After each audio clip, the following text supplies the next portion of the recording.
En esta capacitación vamos a ver la identificación de los peligros en el trabajo. La identificación de los peligros ayuda a la organización a reconocer y comprender los peligros en el lugar de trabajo y los peligros para los trabajadores, como identificarlos, como evaluarlos, priorizarlos y eliminarlos de ser posible o reducir el riesgo. El SARS-CoV-2 es un virus, es un riesgo biológico que no tiene el impacto igual para todas las personas y las probabilidades de contagio son distintas de acuerdo al tipo de negocio y a la actividad que se ejerce. Es importante señalar que no basta con tan solo identificarlo. Precisamente hay que hacer las evaluaciones y hay que establecer un orden o una prioridad para sí mismo hacer las acciones que conlleven a mitigar los riesgos y, de ser posible, eliminar los peligros. En este caso, pues sabemos que es un riesgo biológico nuevo, un virus nuevo, que no se ha creado una vacuna, es tan nuevo que ni siquiera existe un tratamiento específico. Entonces, cobra gran importancia que las personas aprendan a identificar sus peligros dentro de su actividad y al ser un virus pues por contagio respiratorio, cómo identificarlo en todo momento, cuáles son esos puntos que pueden hacer que las personas se contagien. Es importante mantener algunos conceptos claros. Por definición, peligro significa la fuente con un potencial para causar lesiones y deterioros a la salud. En este ejemplo, por ejemplo, tenemos un cuchillo. Esto es una fuente.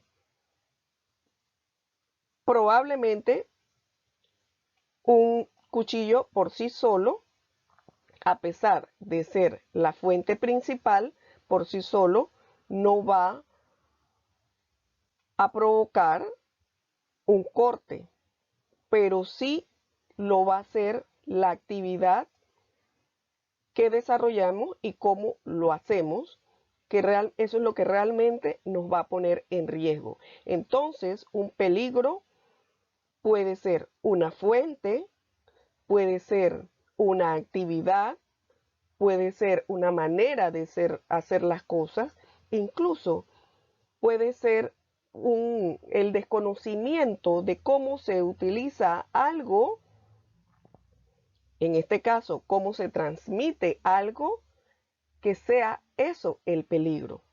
En este ejemplo de nuestro cuchillo tenemos entonces el cuchillo, que es la fuente, y también cómo se realiza la actividad. Entonces, esto es lo que representa el peligro.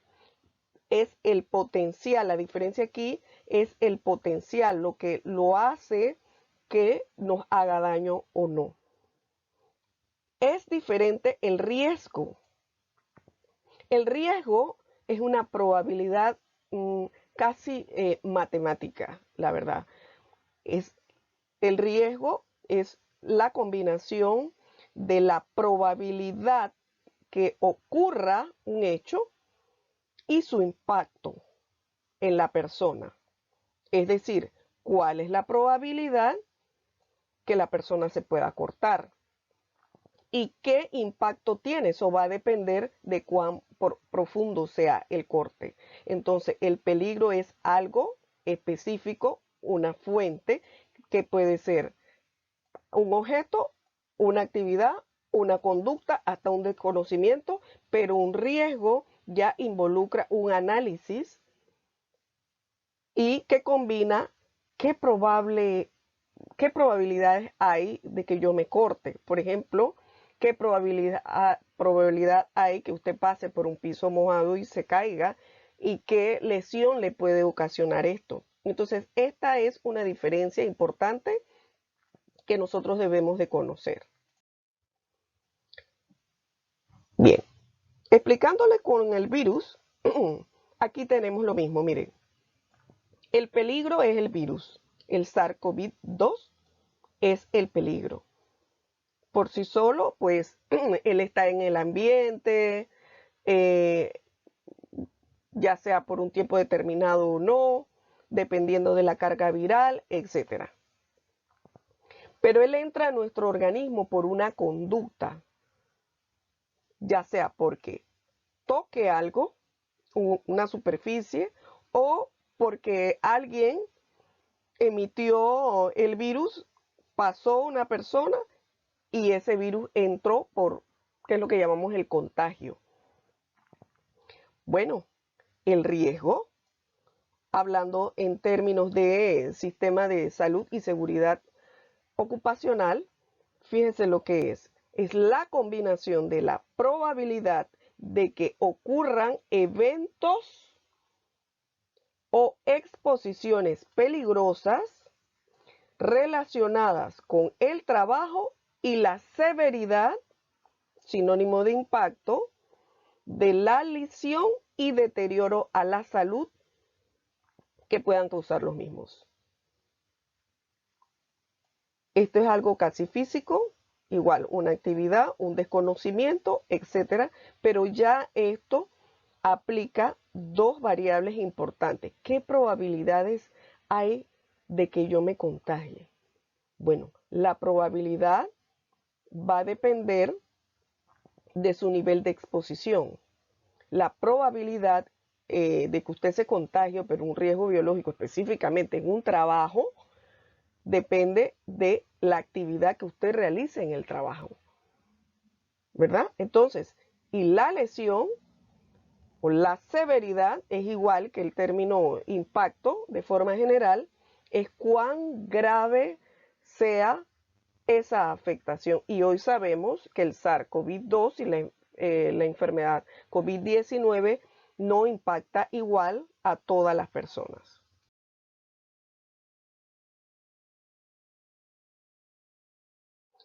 Es importante que desde que abrimos el negocio o desde antes, ya sabiendo nuestras actividades, nosotros identifiquemos cómo y dónde pueden verse expuestos los trabajadores al virus.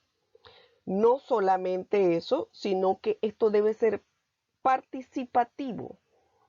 Las mejores identificaciones de peligro y de gestión del peligro es cuando los dueños del proceso, los participantes del proceso, actúan, intervienen. Para identificar el peligro también se sigue un orden. Sin entrar en mayor detalle, va desde por ejemplo, el gerente, dueño del negocio o el gerente, los mandos medios, ya entrando en un proceso determinado, ¿verdad? Y realizando actividades específicas de un trabajo. Imaginémonos una oficina, un banco, una escuela. Bueno, pueden estar los directores, por acá pueden estar los jefes de departamento de esa oficina, pero aquí están cada uno de los colaboradores. Entonces, se dice que el que más peligros puede identificar porque conoce mejor las actividades es el que está más abajo.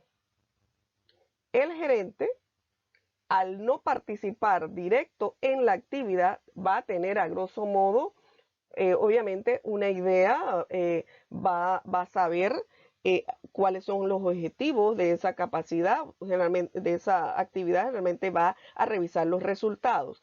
Pero es el trabajador específico, el colaborador, el que conoce cuáles son las actividades exactamente y es quien tiene la capacidad con un guía, ¿verdad?, de identificar los peligros.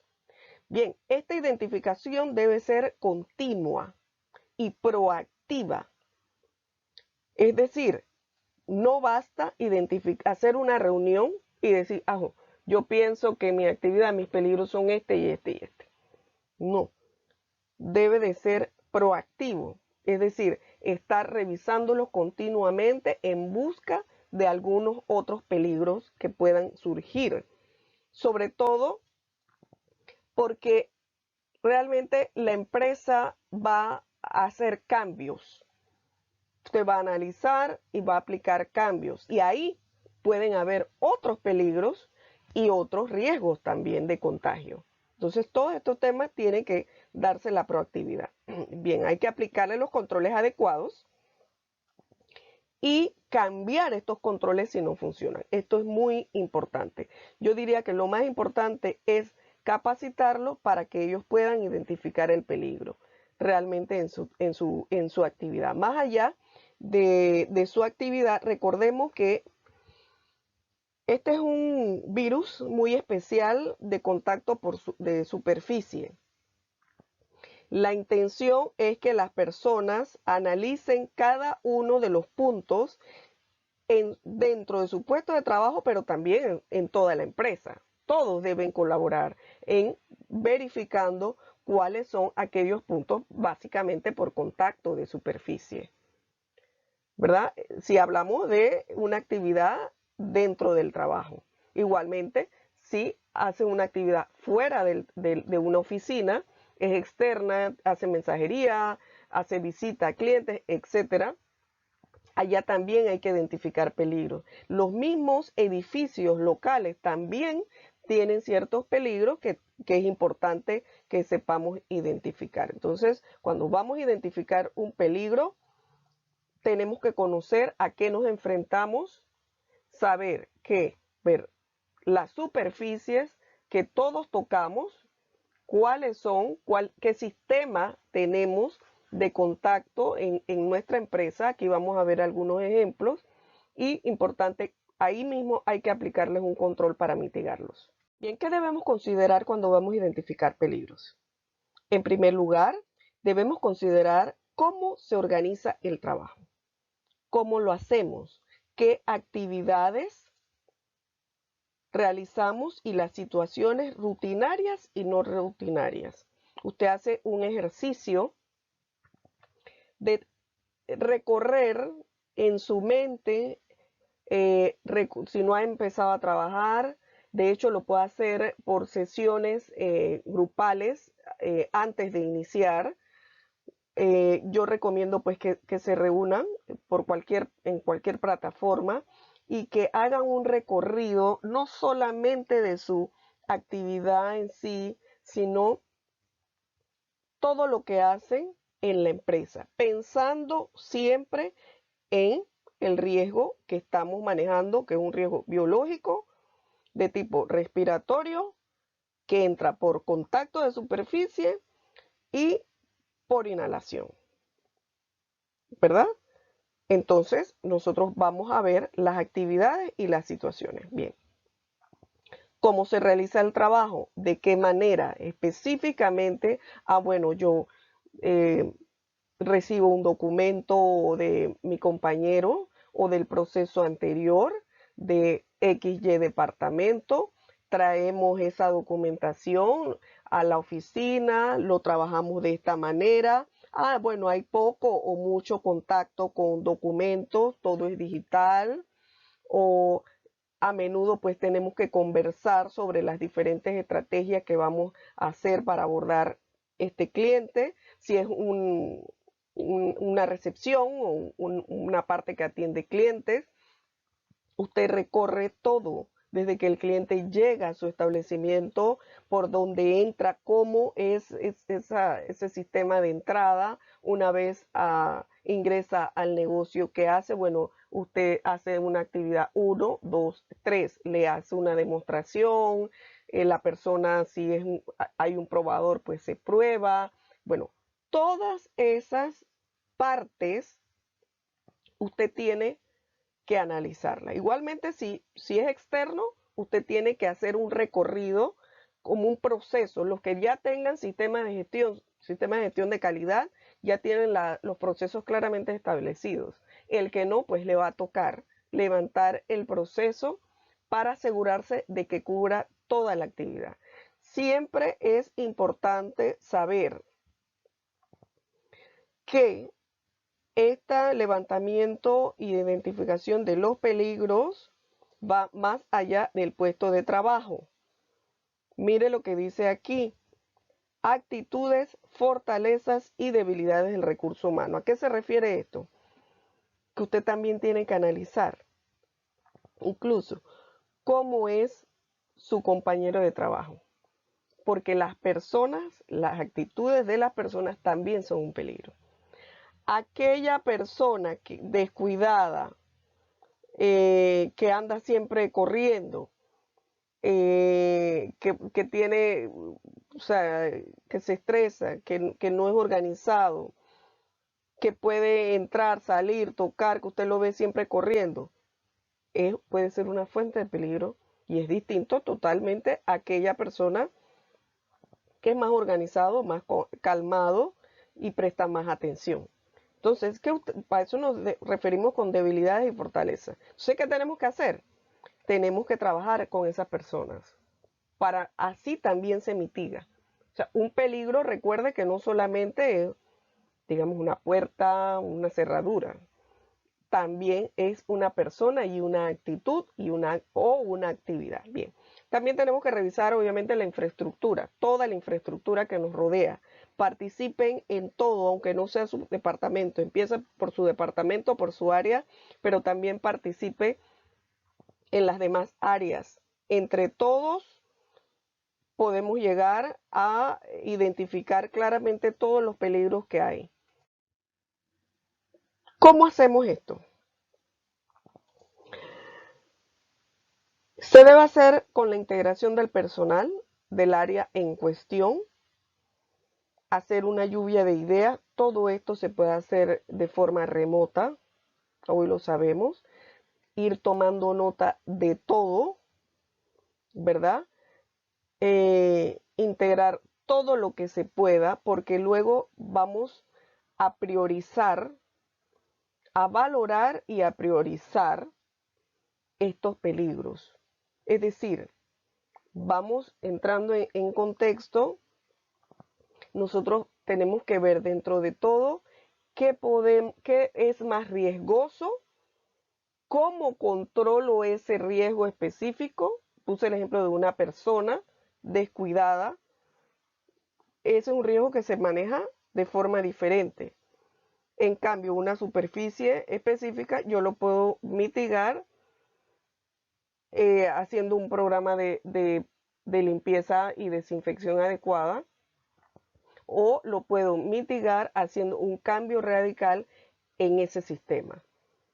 Pensando en la infraestructura, recuerde que el mismo edificio tiene que tener medidas específicas para que no represente un peligro, sobre todo en la parte ambiental, de los aires acondicionados, humedad, todos estos temas nosotros tenemos que revisarlo pensando en el peligro biológico que estamos hablando. Cuando identificamos el peligro, lo más importante primero es pensar en su efecto, en cómo ese peligro pues puede ser una fuente de contagio, ¿verdad? Por ejemplo, la parte de todo lo que son los botones en los elevadores, los equipos de oficina compartidos, en la parte de atención al cliente, el manejo de efectivo, la parte de los manubrios para entrar, las cerraduras para entrar y salir. Estos son clásicos peligros de una oficina y este es de atención al cliente. Bueno, así usted va a hacer un recorrido por toda su oficina, toda la empresa, identificando cuáles son precisamente esos puntos de peligro. Una vez lo identificamos, nosotros tenemos que aplicar un control.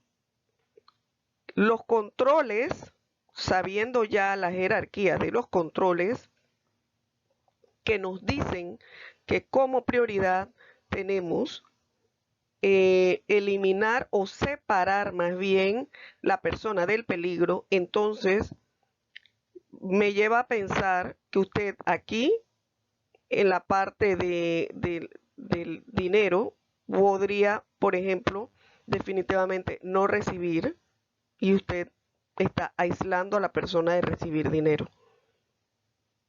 Pero probablemente usted no lo pueda hacer. Decir, bueno, todo por banca en línea es la única manera que usted compre. Podríamos llegar ahí. De hecho, los clientes están prefiriendo eso. Porque créame, usted tiene más forma de mitigar, porque usted puede usar hasta guantes. Si lo hace, recomiendo recambio de guantes cada cierta cantidad de clientes, porque si no usted va a ser un foco de contagio. Pero usted puede estar incluso hasta más seguro que el mismo cliente. Entonces los clientes no van a preferir pagar en efectivo, pero todavía quizás nos falta un poquito de tiempo para llegar a eso.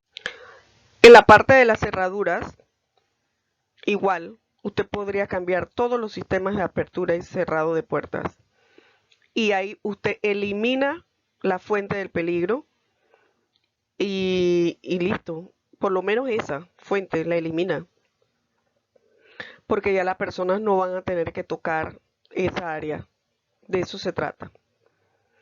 Ahí, pues, si se hace, pues, el tema de los equipos, se me ocurre de que si usted delega en una sola persona el manejo de ciertos equipos que son comunes, pues, entonces esa es una gran forma de mitigar y ese es un control administrativo, asignar a alguien, ¿verdad? Para que maneje esto. Si usted no puede aplicar controles de ingeniería como cambios radicales, ¿verdad? Cambios radicales o no está dispuesta a poner una persona, pagarle a una persona solamente para evitar que el personal utilice este equipo, por ejemplo, o no puede cambiar el sistema para manejar los elevadores, igual, es lo mismo asignar a alguien para manejarlo. Ya imagínense, ya tiene un personal aquí, un personal acá. Entonces, si usted no está dispuesto a hacer esto o a hacer estos cambios que involucran dinero, ¿verdad? Entonces, usted lo que tiene que hacer es señalar, asegurarse de que las personas comprendan que ese es un punto de cuidado. Para eso usted tiene que comunicar, capacitar. Es ardua la labor, por eso nosotros dijimos, bueno, los controles de ingeniería involucran una inversión de dinero mayor. Los controles administrativos son disposiciones, medidas que la inversión es menor, pero la eficacia de un control de ingeniería es mayor, de mayor impacto, alcance, que uno administrativo. A la larga, aunque usted coloque esto, usted igual tiene que supervisar, hacer que las personas limpien, tiene que considerar los efectos potenciadores negativos, el estrés, el apuro, y las cosas pasan de un momento a otro. Entonces, por eso es que hay una jerarquía de controles, pero todo va relacionado con el nivel de riesgo que usted tenga. No siempre se pueden aplicar se deben aplicar controles de ingeniería. Es importante no olvidarnos de los efectos potenciadores negativos. Esto se refiere a todas aquellas cosas que hacen que, aplicando un control administrativo, hicimos el protocolo, hicimos la documentación, hicimos la guía, pusimos los letreros, lo que son las señalizaciones de cuidado, etcétera. De hecho, también se da con los equipos de protección personal, pues con todo y esos controles administrativos y de equipo, con toda la capacitación, etcétera, que hemos impuesto y todo, existe el efecto potenciador negativo que generalmente está relacionado con la actitud de las personas, el exceso de confianza. Eso ya depende pues de cómo la persona tome las cosas, cierto grado de irresponsabilidad, etcétera. También obviamente está relacionado con los efectos psicológicos, efectos psicosociales también en el trabajo, por todo el estrés, las preocupaciones también lo son. Obviamente el uso de teléfono, todo lo que es distractor, ya sea por una actitud irresponsable, por pérdida de atención, o puede ser una pérdida de atención por una actitud irresponsable, o puede ser porque tiene también que hacer 2, 3 actividades a la vez y no puede estar concentrado siempre en los peligros que tiene alrededor. Entonces los controles administrativos tienen eso. Ahí es donde nosotros vamos comprendiendo la utilidad de cada uno de los controles, su inversión y su impacto. La parte psicosocial es importante tenerla en cuenta y pues ya habíamos hablado un poco de eso, y esto hay que mitigarlo pues con mucha paciencia y con los métodos científicos que nos lleven a que las personas estén más tranquilas en el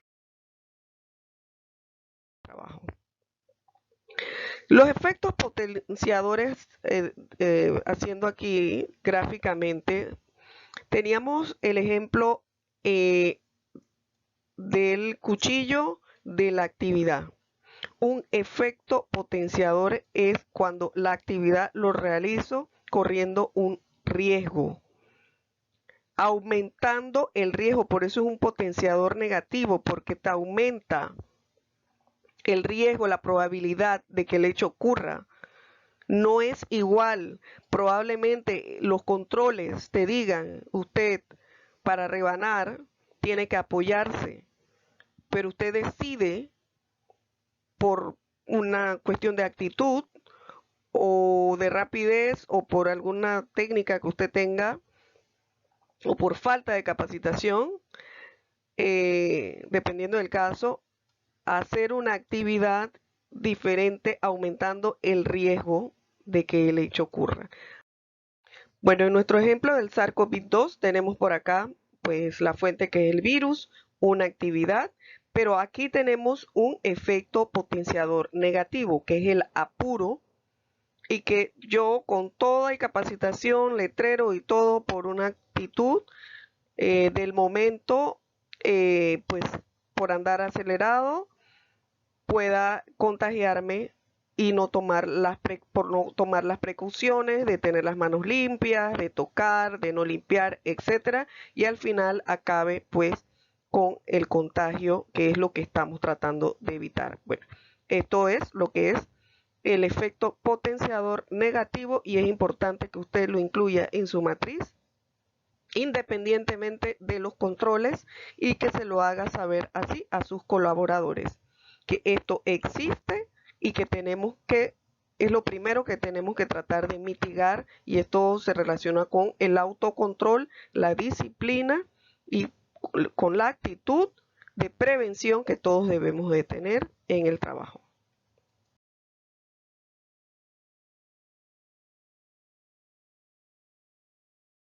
Bueno, cuando identificamos un peligro, nosotros lo próximo que vamos a hacer es ver qué control le vamos a aplicar, y va a depender de muchas cosas, del nivel de riesgo que tengamos. Por ejemplo, en una apertura de puertas de una oficina donde ya prácticamente hay pocas personas porque usted aplicó medidas para bajar el volumen de personas en el trabajo, usted decide, bueno, que aquí el control va a ser colocación de rótulos de no abrir, por ejemplo. Cuidado, no tocar. Me voy a ir con eso. Me voy a ir con la capacitación que dimos. Esa es la forma como yo voy a controlar esto. Ya las personas saben que por contacto de superficie es aquí se corre un riesgo, ¿verdad? Bien, también le puedo decir, bueno, si, en la medida que se pueda, tratar de no trancar las puertas, de empujar con el hombro, etcétera. También aplico un control, por ejemplo, limpiar, que la persona de limpieza limpie 2 veces al día. Todos estos son controles viables. Si no voy a cambiar las puertas, estos son controles administrativos. Hablamos de las prácticas de trabajo seguras, que son un tipo de control administrativo, pero haciéndole énfasis en algo puntual que yo necesite que el colaborador aplique. Entonces se lo explico a esa persona como control, pero también se lo explico como una medida preventiva habitual, ya como una práctica. Sigue siendo, las prácticas de trabajo seguras siguen siendo controles administrativos, pero ahí es donde yo voy a crearle el hábito, ¿verdad? Entonces, generalmente en las matrices y per se de identificación de peligro, esto no se separa, eso está como un control más y la lista, yo lo separo porque muchas veces la lista de controles para un peligro es tan larga que muchas veces la persona se pierde la importancia. Entonces, por eso yo suelo hacer esta separación. Y aquí es mucha capacitación, ¿no? Tener siempre gel alcoholado, mantener las manos limpias. Es decir, que aparte de todo, del programa este que hacen de limpieza con el personal, yo siempre voy a tener el hábito de tener, como hemos dicho, mis manos limpias, siempre.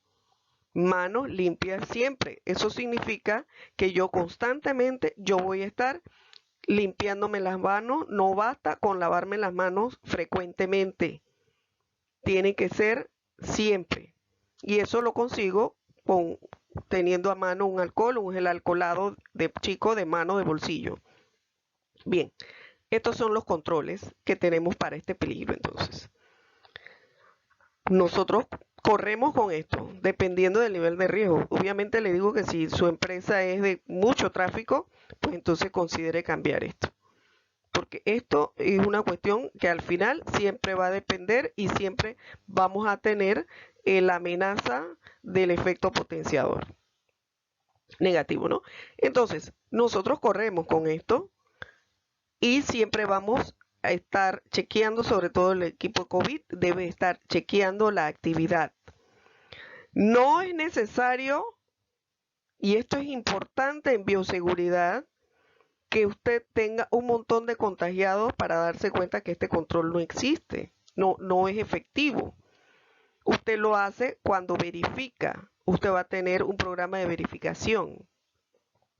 Entonces, también conversaciones. O sea, si usted ve que las personas no están aplicando los controles, cualquiera de los controles, ya sea práctica o el control en sí, y no lo están aplicando, usted lo va a calificar. Entonces usted va a medir la eficacia del control. Si ese control no es efectivo, puede ser que sí, depende de su personal, del tráfico, de la actitud de ellos. Si es efectivo, bueno, le damos OK y nos mantenemos así. Pero si no es efectivo, entonces es probable que usted necesite emitir acciones diferentes. Eso se da con la evaluación, las reuniones, las evaluaciones del control, verificación de los controles. Eso es lo que hacemos cuando hacemos gestión del riesgo. Verificar, auditar, supervisar el control, evaluar si el control está siendo suficiente. Si las personas no lo hacen, no tiene que esperar tener contagiados, o sea, no lo está haciendo. Usted lo que está calificando es el control. No se lavan las manos, no se limpian, siguen tocando esto con las manos por más letreros que hemos puesto. Entonces usted decide, puede, aquí dice, podría irnos a evaluar, cambiar el sistema de puertas. ¿Sí? Así funciona esto. Puede irse o no a un plan de acción y esto va a un plan de acción totalmente con todas las etapas de lo que es un proyecto para implementar algo con la asignación de recursos, quién, cómo, dónde, cuándo. Otro ejemplo que tenemos por acá, imagínense estar en una empresa minorista donde el peligro, pues, contagio por secreción en atención al cliente. Bueno, usted puede definir que su control es no permitir, primero, el ingreso al establecimiento sin mascarilla, mantener el distanciamiento de 2 metros, colocar señales en el piso donde las personas tienen que estar distanciadas. La práctica del trabajo seguro, pues bueno, que usted también use mascarilla y que tenga un recambio de mascarilla cada 4 horas. Esto lo vamos a ver en la parte de el uso de equipo de protección personal de forma adecuada. Entonces, con esto nos vamos. Usted puede iniciar con esto, todo lo que pueda aplicar. Si esto no le funciona, después de hacer las evaluaciones, o si lo quiere implementar desde el inicio, eso depende. Usted entonces se puede ir a una acción que es colocar barreras de estornudo, como esta.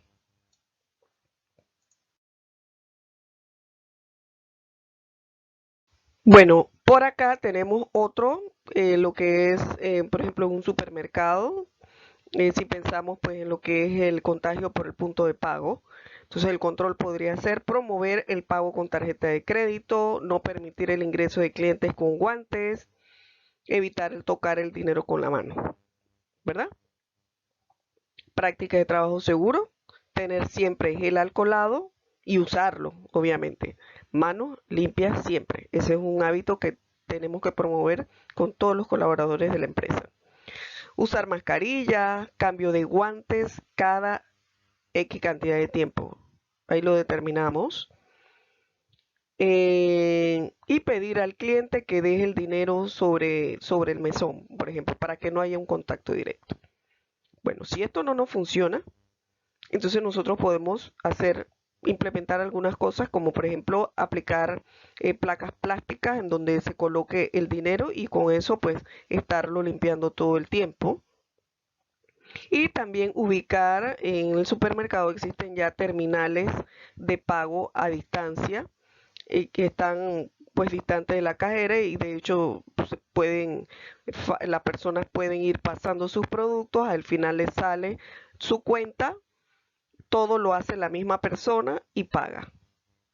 Esto sería un control de ingeniería que ya totalmente separa a la cajera. Lo que usted va a necesitar solamente es una supervisión, pero la persona hace todo solo. Bien, igualmente en el supermercado, las filas de caja y corredores, bueno, el control podría ser, bueno, primero, no permitiendo que el local se llene. Ya vemos filas muy largas en los supermercados y se mide pues la capacidad del ingreso, ¿no? De las personas. Entonces, otro control aparte puede ser promover el distanciamiento permanentemente entre los usuarios. Recuerde que cuando calculamos el distanciamiento muchas veces lo hacen por un área global y dividen pues el área entre el distanciamiento y eso le sale un número y ahí es donde termina la capacidad del establecimiento. Pero aún así usted no puede evitar que las personas se junten. Entonces, bueno, es importante estárselo recordando con altavoces, etcétera, ¿no? Entonces, puede, por práctica de trabajo segura, colocar letreros, altavoces con mensajes positivos, de distanciamiento, recordándoselo a las personas, hacer todo este tipo de cosas. Bueno, también he visto, pues, y esto es bien fácil de implementar, puede empezar con esto, mientras esto lo va sacando, es poner, por ejemplo, intercalar las cajas para que no estén muy pegadas. Esto también lo están haciendo en los bancos y otros tipos de lugares que tienen recepciones muy chicas, para que las personas no solamente guarden el distanciamiento vertical, sino también horizontal. Esto es importante, ¿no? Entonces, estas cosas se pueden ir revisando para irlas adaptando. También en los supermercados, de forma general, es obligatorio mantener lo que son los aires acondicionados. Usted puede entonces empezar a pensar en aplicación de filtros EPA y revisar el sistema de ventilación. Esto, de hecho, ni siquiera debe ser un proyecto de acción futura, sino que es algo prácticamente imprescindible que se haga en un lugar de contacto frecuente. La sanitización, la limpieza y desinfección tiene que ser regulada y aplicar nebulizaciones prácticamente a diario al cerrar el establecimiento y ver todo el sistema de ventilación. Por acá tenemos, por ejemplo, en un restaurante donde ya sabemos que la comida se retira más bien es por delivery, pero las personas a veces que prefieren ir a buscar la comida allá, pues también forman filas, etcétera. Bueno, un control puede ser mantener el distanciamiento en la fila para retirar la comida a más de 6 pies, alentar el pago por banca en línea antes de ir a retirar, etcétera. Bien, una práctica de trabajo segura es colocar el punto de pago o el punto donde se debe parar la persona. Esto es parte de la señalización para que ellos no estén. Siempre la señalización tiene que ir. Es importante tener todo señalizado, marcas de distanciamiento, dónde pararse, por qué no acercarse, todo. Aparte, pues la regulación de las mascarillas, etcétera.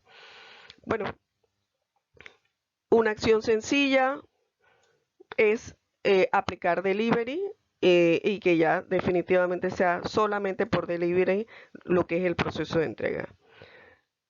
Lo más importante de todo, como hemos estado viendo, es que usted sepa que la identificación del peligro se realiza de una forma proactiva en donde se establecen controles directos, específicos, si es que no se ha implementado un control de ingeniería. Se hace énfasis en la práctica de trabajo segura, se atiende y se considera el efecto potenciador, y si esto no funciona, se emprende un proyecto para cambiar las acciones radicalmente.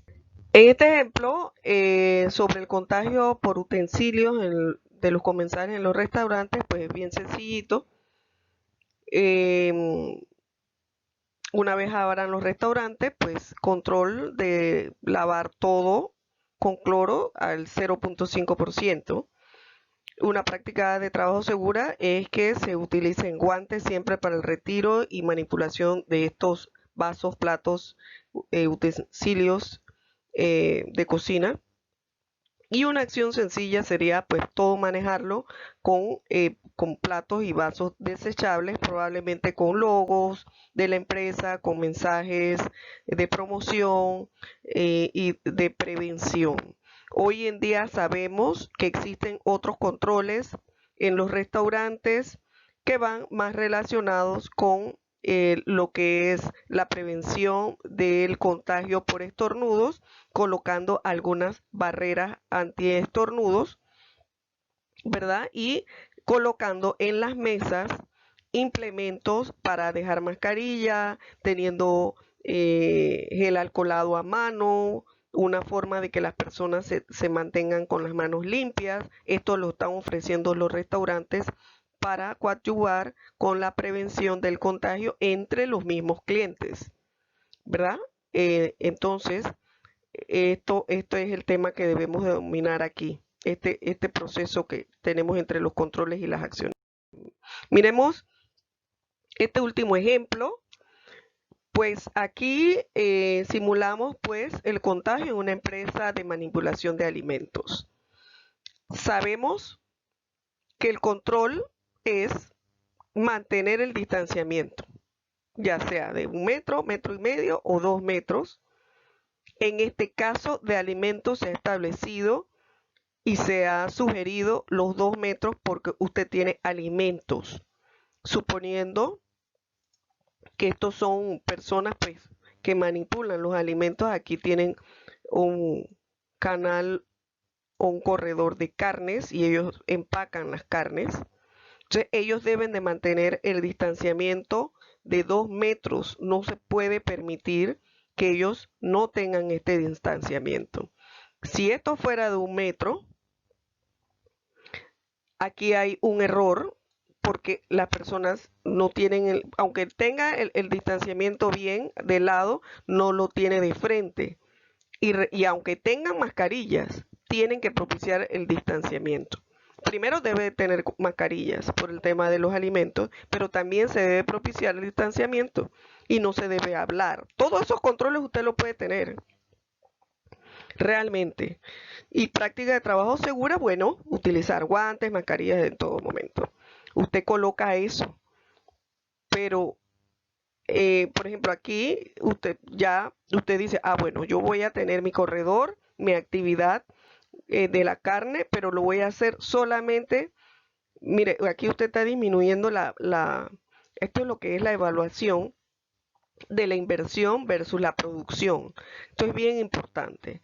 Aquí cuando usted tenía 4 personas trabajando para 2 líneas de producción de alimentos, acá usted lo cambió porque no podía lograr el distanciamiento frente a frente y usted solamente deja 2 trabajadores, pero reduce a la mitad la línea de producción. Aquí, sí, cierto, usted cumple. En esta forma usted cumple, pero está reduciendo a la mitad cuando tiene un equipo para producir en 2 vías o doble vía, etcétera. Entonces usted evalúa si usted continúa haciendo esto, que prácticamente no es muy efectivo. Lo he visto en varios supermercados, en varios lugares de manipulación de alimentos, de empaque. Esto no es efectivo, estar encima de las personas para que mantengan el distanciamiento. Esto es un área muy sensible. Aquí sí es importante implementar acciones. Y usted decide, bueno, esto definitivamente a mí primero no me funciona y segundo, esto disminuye mi producción a la mitad y esto yo no lo puedo continuar. Entonces usted decide. Entonces usted decide aplicar, por ejemplo, barreras contra estornudos. Así usted emprende un proyecto porque usted no está dispuesto a eliminar una línea de producción. Si usted coloca una barrera antiestornudo lo suficientemente alta para evitar el contagio directo entre estas personas que están enfrente, entonces usted ya no tiene que eliminar a esas 2 personas, ¿verdad? Entonces de eso se trata la evaluación de los controles y de los riesgos. Ese es el manejo que nosotros debemos de tener para poder tomar las decisiones adecuadas en cada tipo de negocio y en cada actividad, ¿verdad? Esto es sumamente importante porque aquí usted está evaluando costo-beneficio, ¿verdad? Ya sabemos que las barreras contra estornudos son para impedir el riesgo de persona a persona por partículas que vayan directo. Debe de tener una altura suficiente para evitarlo, mas no evita lo que es la contaminación del aire que existe en un determinado momento por el virus. La barrera contra estornudo solamente te mitiga directo. El tema de la contaminación del aire por el tiempo que sea del virus no se ajusta con las barreras contra estornudo.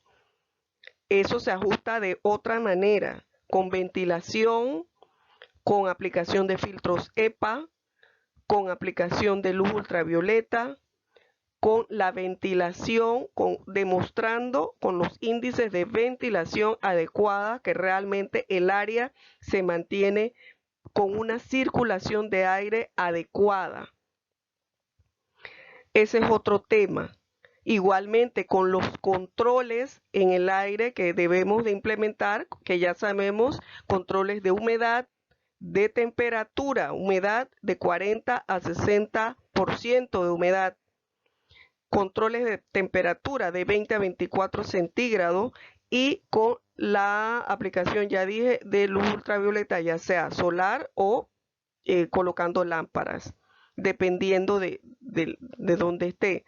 Pero lo que quiero decir es que las barreras contra estornudos son específicamente para evitar el contagio directo. Igualmente, si te mitiga y logra que tú puedas no disminuir tu producción, pero no te evita el contagio del aire. Igualmente acá no puedes controlar el contagio del aire, o sea que esto es específicamente para esto. Entonces mire cómo funcionan las cosas, que cuando era un proyecto para un plan, luego de una evaluación, y emitimos el plan, quién lo va a hacer, cómo lo va a hacer, qué proveedor, cuánto va a costar, etcétera, y todos los estudios. Ahora es eso que era un plan de acción se convierte en el nuevo control. Las prácticas de trabajo seguras siguen en todo momento. Guantes, mascarillas siguen, pero el control ya no solamente es mantener el distanciamiento, ahora está obligado y por eso es que el control de ingeniería es más efectivo.